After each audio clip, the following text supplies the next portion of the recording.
Hello everyone, this is Dyanand Prasad and I welcome you all in my YouTube channel. And my today's topic is specific humidity.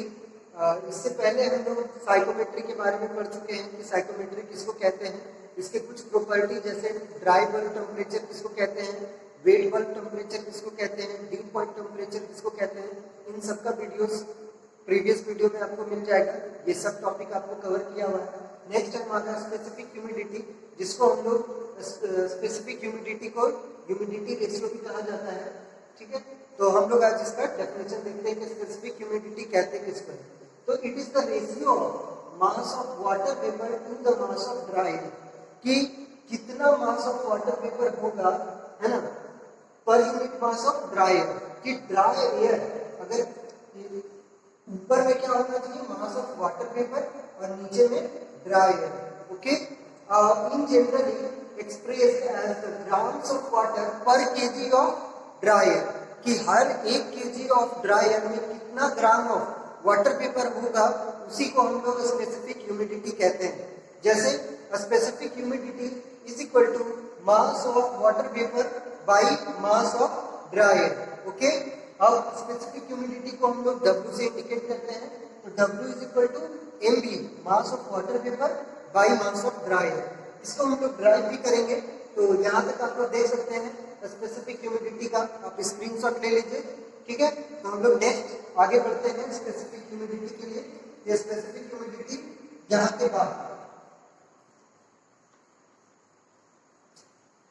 तो देखिए यहाँ के बाद specific humidity mass of water vapour जो है, तो mass of water vapour को हम लोग क्या लिख सकते हैं, तो हम लोग एक इक्वेशन जानते हैं, PV is equal to MRT। PV is equal to MRT हम लोगों को पता है। अगर हम लोग यहाँ partial pressure of water vapour, partial pressure of water vapour into volume, ठीक है, ये वॉल्यूम है वाटर वेपर का, मास ऑफ वाटर वेपर R किसका, वेपर का, और टेम्परेचर T। ये अगर ये इस इक्वेशन को यूज करेंगे तो mass of water vapour is equal to क्या आएगा, यही आएगा। मास ऑफ वाटर वेपर क्या आएगा, ये आएगा। ठीक है, सिमिलरली अगर मास ऑफ एयर का हम लोग देखेंगे तो मास ऑफ एयर क्या आ जाएगा, PAV by RA into T। ठीक है ना, तो PAV by RA into T आएगा मास ऑफ एयर, और मास ऑफ वाटर वेपर ये आएगा। तो वही मैं यहाँ लिख रहा हूँ, मास ऑफ वेपर क्या आ रहा है, PV into V by RV into T, और मास ऑफ एयर आ रहा है PA into T by RA into, sorry यहाँ V है ना, V और RA इंटू T, ये आएगा। कैसे आया वो आपको समझ में आ चुका है, कहां से आ रहा है वो आपको समझ आ चुका है। ठीक है, तो मैं इसको मिटा दूं।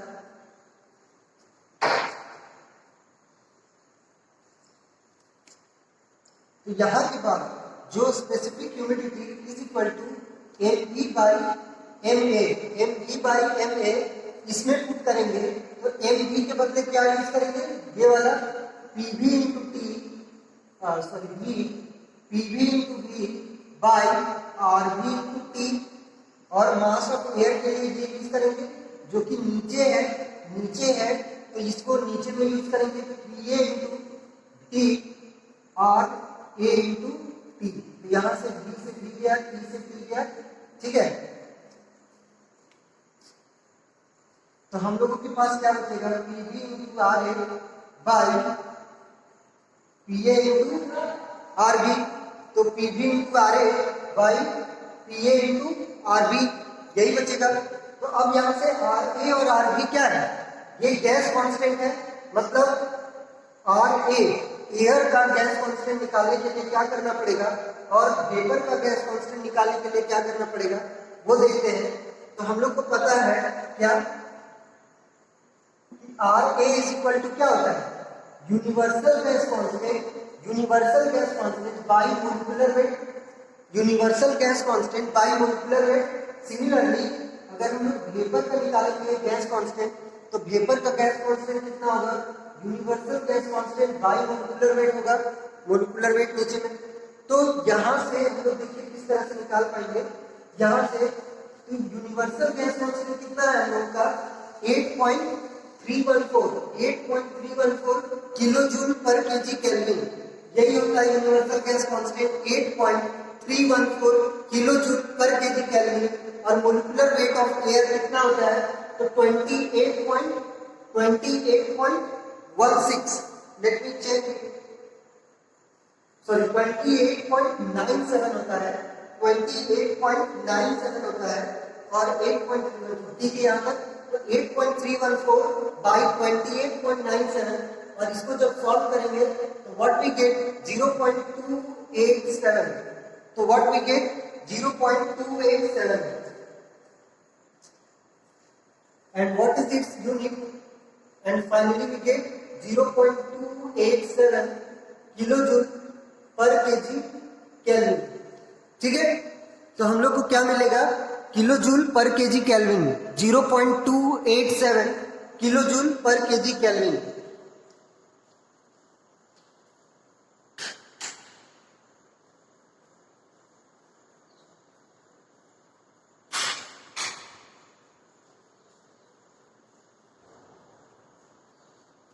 आपको अच्छे से दिख रहा है, हाँ, तो 0.287 किलो जूल पर केजी केल्विन।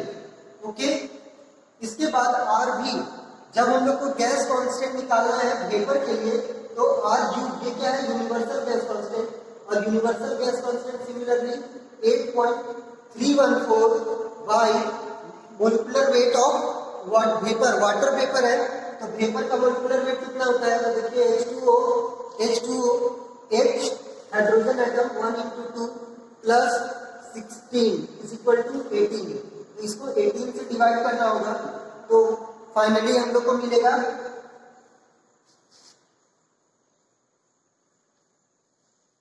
तो इस टाइम 0.462 किलो जूल पर केजी केल्विन।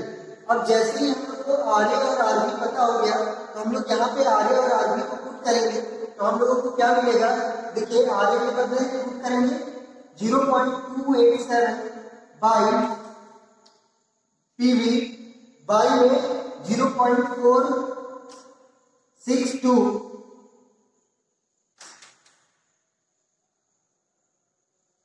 पीवी, यहां पे है अपना पीए।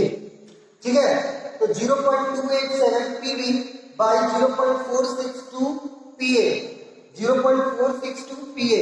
ओके, तो ये हम लोग को मिलेगा, जब इसको सॉल्व करेंगे डिवाइड करके तो हम लोग को बचेगा 0.622 पीवी बाई पीए, तो 0.622 पीवी बाई पीए यहां आपको नहीं दिख रहा होगा तो मैं इधर मिटा रहा हूं, तो 0. तो फाइनली हम लोग को W is equal to 0.622 PV by PA मिलेगा। ओके ओके, तो specific humidity is equal to 0.622 PV by PA क्या है, partial pressure of air.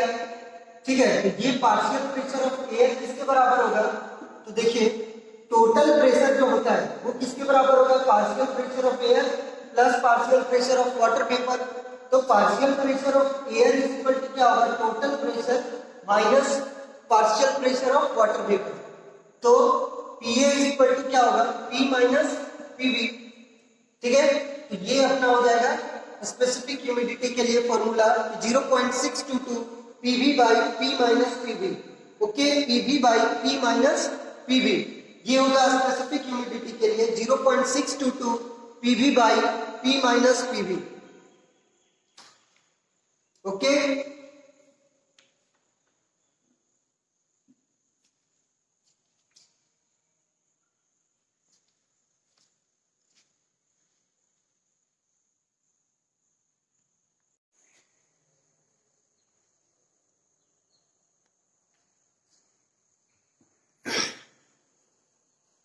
next we have relative humidity which is represented by phi। इसको हम लोग किस चीज से इंडिकेट करते हैं, phi से, ये phi से इंडिकेट करते हैं। रिलेटिव ह्यूमिडिटी क्या होता है, ये जानने से पहले ह्यूमिडिटी के बारे में मैं आपको बता देता हूँ कि ह्यूमिडिटी क्या है, amount of moisture present in atmosphere. Atmosphere में कितना मॉइस्चर प्रेजेंट है उसी को हम लोग ह्यूमिडिटी बोलेंगे। और रिलेटिव ह्यूमिडिटी क्या होगा कि किसी के रिस्पेक्ट में कितना एटमॉस्फेयर में कितना मॉइस्चर है, किसी के रिस्पेक्ट में। जैसे अगर हम लोग किसी के रिस्पेक्ट में कोई चीज कंपेयर करते हैं ना, जैसे यहाँ का ग्राउंड लेवल अगर मैं रामगढ़ डिस्ट्रिक्ट में हूँ तो ये समुद्र तल से कितना हाइट पर है, मान लीजिए 4000 किलोमीटर है, 4000 मीटर है, तो 4000 मीटर के हाइट पर है, तो हम लोग किसके रिस्पेक्ट में कंपेयर किए, तो समुद्र तल, है ना। तो उसी तरह यहाँ रिलेटिव ह्यूमिडिटी की ह्यूमिडिटी अमाउंट ऑफ मॉइस्चर किसके रिस्पेक्ट में हम लोग काउंट कर रहे हैं, उसी को हम लोग रिलेटिव ह्यूमिडिटी बोलेंगे।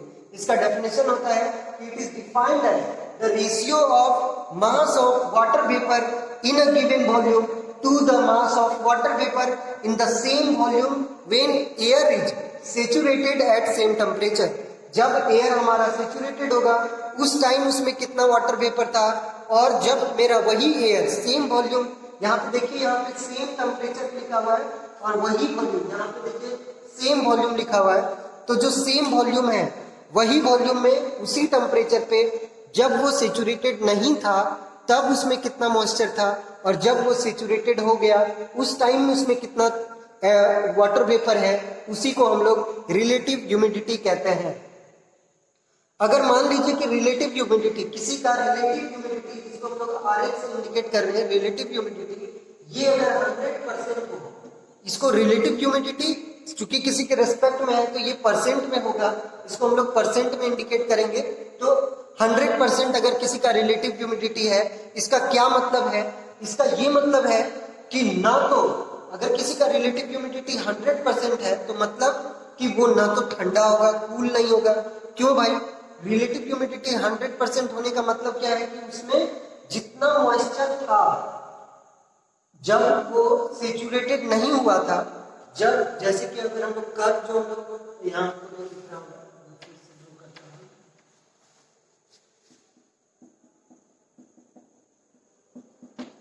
रिलेटिव ह्यूमिडिटी 100% जब हम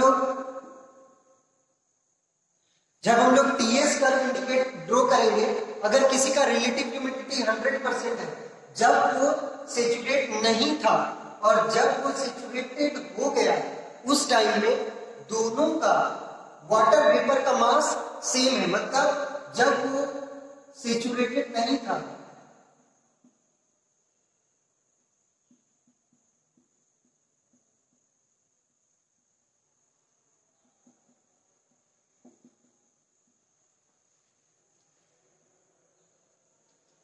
जब नॉट सेचुरेटेड में मास ऑफ वाटर वेपर mv1 और जब सेचुरेटेड था उस टाइम का मास है mv2। तो अगर रिलेटिव ह्यूमिडिटी 100% है इसका मतलब है mv1 मतलब अनसेचुरेटेड जब था, जब सेचुरेटेड नहीं था उस टाइम का मास, और जब सेचुरेटेड है उस टाइम का मास दोनों बराबर है। और जब दोनों बराबर होगा इसका मतलब होगा कि जो ड्राई बल्ब टेम्परेचर है इज इक्वल टू होगा wait bulb temperature. Wait bulb temperature इसका मतलब है कि जब हम लोग वेट बल्ब पढ़े थे तो उस टाइम आपको बताया था कि एक थर्मामीटर इसमें हम लोग रुई लगा देंगे और जब एयर मेरा फ्लो होगा तो क्या होगा कि यहाँ का रिलेटिव ह्यूमिडिटी मतलब उसमें जो ह्यूमिड है, उसमें जो मॉइस्चर है वो क्या होगा, इवोपरेट हो जाएगा। जो कॉटन में जो मॉइस्चर है वो इवोपरेट हो जाएगा और यहाँ पे कूलिंग इफेक्ट प्रोड्यूस करेगा। लेकिन एक टाइम आएगा जब सेचुरेशन हो जाएगा, जब सेचुरेट कर जाएगा, जब रेट ऑफ इवोपरेशन, सेचुरेशन होने का मतलब rate of evaporation and condensation बराबर हो जाना, ठीक है। सेचुरेट करने का मतलब क्या है, कोई भी चीज सेचुरेट कब करता है कि जैसे यहाँ पे कंटेनर है इसमें हम पानी भर के रखे हुए, इससे जिस रेट से इवोपरेट हो रहा है उसी रेट से कंडेंस होगा, तो उसको हम लोग बोलेंगे सेचुरेशन पॉइंट। सेचुरेशन पॉइंट किसको कहेंगे, जब rate of evaporation and rate of condensation are equal, then it is called as saturation point. Okay, तो जब किसी का रिलेटिव ह्यूमिडिटी 100% होगा उस time mass of water vapour same होगा और ड्राई बल्ब टेम्परेचर और वेट बल्ब टेम्परेचर इक्वल हो जाएगा। इसका मतलब ड्राई बल्ब टेम्परेचर क्या था, एटमॉस्फेरिक टेम्परेचर, और वेट बल्ब टेम्परेचर जब उसमें रुई भिंगा के चिपका देते थे थर्मोमीटर में तो उस टाइम जो टेम्परेचर सेंस करता था वो less than dry bulb temperature होता था। तो यहाँ पर जो ड्राई बल्ब टेम्परेचर होगा और वेट बल्ब टेम्परेचर होगा वो दोनों इक्वल होने वाला है।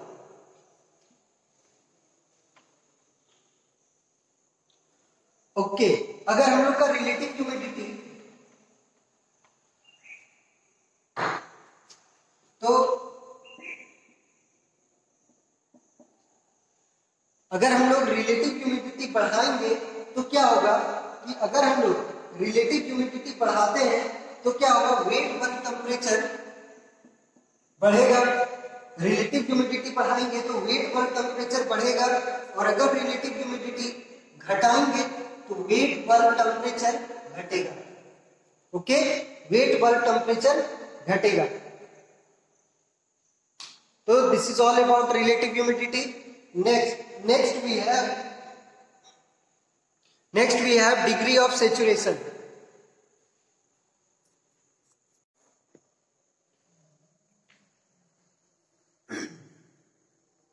ओके, तो next we have degree of saturation.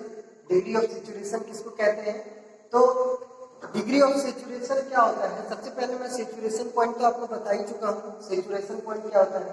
तो डिग्री ऑफ सेचुरेशन क्या है? देखिए यहाँ डेफिनेशन लिखा हुआ है कि degree of saturation is defined as the mass of water vapour associated with unit mass of dry air. Mass of water vapor associated with unit mass of dry air to the mass of water vapor associated with unit mass of dry and saturated air. मतलब इसमें difference क्या है यहाँ पे? And saturated जो word है कि dry भी होना चाहिए और सेचुरेटेड भी होना चाहिए। जो ऊपर में होगा वो क्या है कि सिर्फ वो ड्राई एयर होगा। मास of water vapour associated with unit mass of dry air to the mass of water vapor associated with unit mass of dry and saturated air. Okay, तो अगर आपको इसका डेफिनेशन अभी समझ नहीं आया तो इससे पहले आपको ये याद दिला दूं कि जब हम लोग स्पेसिफिक ह्यूमिडिटी पढ़े थे, स्पेसिफिक ह्यूमिडिटी जिसको हम लोग W से इंडिकेट करते थे, स्पेसिफिक ह्यूमिडिटी, तो स्पेसिफिक ह्यूमिडिटी का डेफिनेशन क्या होता था कि it is the ratio of mass of water vapour to the mass of dry air. अगर आपको याद होगा तो स्पेसिफिक ह्यूमिडिटी को हम लोग मास of water vapour by mass of dry air लिखे थे। ठीक है, तो यहाँ पर अगर आप ध्यान से देखिएगा तो degree of saturation is defined as the mass of water vapour associated with unit mass of dry air. मतलब ये खुद एक स्पेसिफिक ह्यूमिडिटी का बात किया गया, सिर्फ इतना से इतना दूर to the mass of water vapor associated with unit mass of dry and saturated air। सिर्फ यहाँ सेचुरेटेड वर्ड जुट गया है तो ये भी स्पेसिफिक ह्यूमिडिटी है। तो यहाँ पे मतलब एक स्पेसिफिक ह्यूमिडिटी और नीचे में दूसरा स्पेसिफिक ह्यूमिडिटी है जो कि सेचुरेटेड स्पेसिफिक ह्यूमिडिटी है। तो इन दोनों का रेशियो को हम लोग डिग्री ऑफ सेचुरेशन कहते हैं। इन दोनों का रेशियो को हम लोग डिग्री ऑफ सेचुरेशन कहते हैं। ओके, तो मतलब अगर हम लोग इसका दूसरा कोई डेफिनेशन अगर हम लोग बनाना चाहें तो क्या बना सकते हैं डिग्री ऑफ सेचुरेशन का कि it is the ratio of a specific humidity of air to the specific humidity of saturated air। Okay, तो हम लोग इसका दूसरा कोई डेफिनेशन बना सकते हैं कि इट इज द रेशियो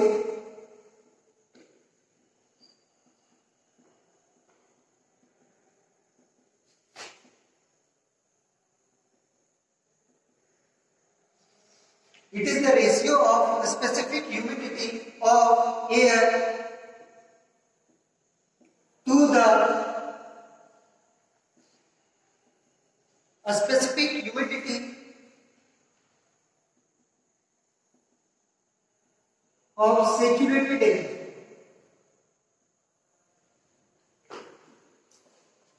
तो हम लोग डिग्री ऑफ सेचुरेशन का ये भी डेफिनेशन हो सकता है कि it is the ratio of specific humidity of air to the specific humidity of saturated air.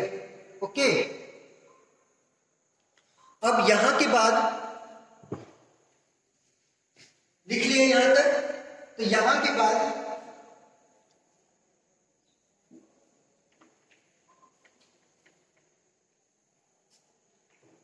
यहां से ये जो अपना W है, इस W को हम लोग क्या लिख सकते हैं? W के बारे में तो आपको पता ही है 0.622